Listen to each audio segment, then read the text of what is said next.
Assalamualaikum warahmatullahi wabarakatuh. Selamat pagi semua.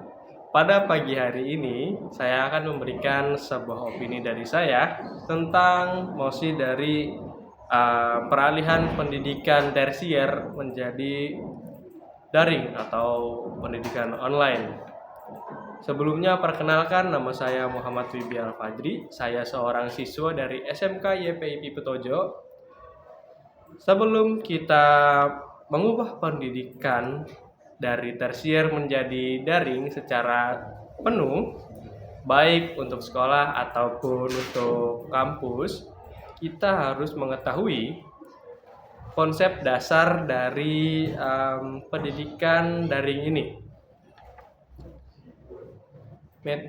Metode pendidikan daring merupakan metode pembelajaran tanpa kontak fisik dan interaksi langsung ataupun tatap muka. Contoh dari interaksi langsung dan tatap muka adalah seorang guru yang sedang memberikan materi untuk siswanya di dalam kelas ataupun seorang dosen yang sedang memberikan materi untuk mahasiswanya di dalam kelas. Nah, itu semua pada pendidikan daring itu tidak berlaku. Berlaku mungkin hanya minim. Mungkin lewat Zoom ataupun Meet, itu pun berarti tidak secara langsung. Saya menyatakan setuju dengan rencana peralihan pendidikan tersier ke pendidikan daring ataupun online karena pendidikan dengan metode daring dapat menawarkan fleksibilitas penuh karena pendidikan dapat dilakukan dari rumah, kantor, dan dimanapun itu. Belum lagi kita harus memikirkan perihal jarak dari rumah mahasiswa ataupun siswa ke kampusnya yang mungkin butuh waktu yang tidak sedikit. Mungkin di jalan terjebak macet, terjebak apapun itu yang dapat menghambat seorang mahasiswa ke kampusnya. Pendidikan daring pun membuka kesempatan baru bagi teman-teman kita yang berada di daerah terpencil untuk mendapatkan pendidikan. Hal ini juga harus disiapkan dengan infrastruktur jaringan yang baik dan juga ketersediaan jaringan yang memadai pada daerah terpencil itu.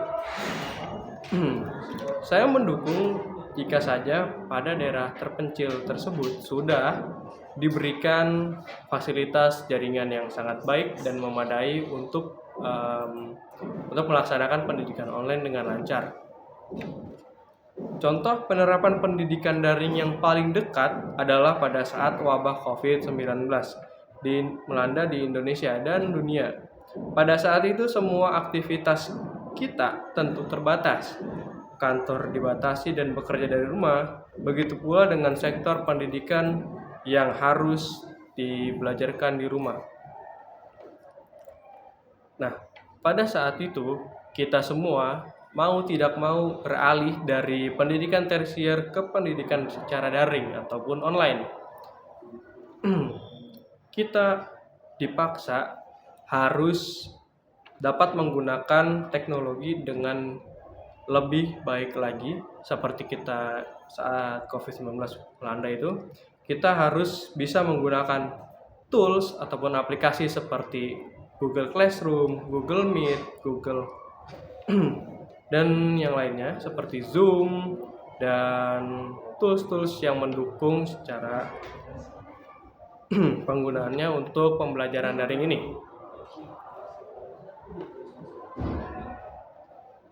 Pada saat itu juga kita karena terbatas, kita mau tidak mau melakukan pembelajaran dari rumah.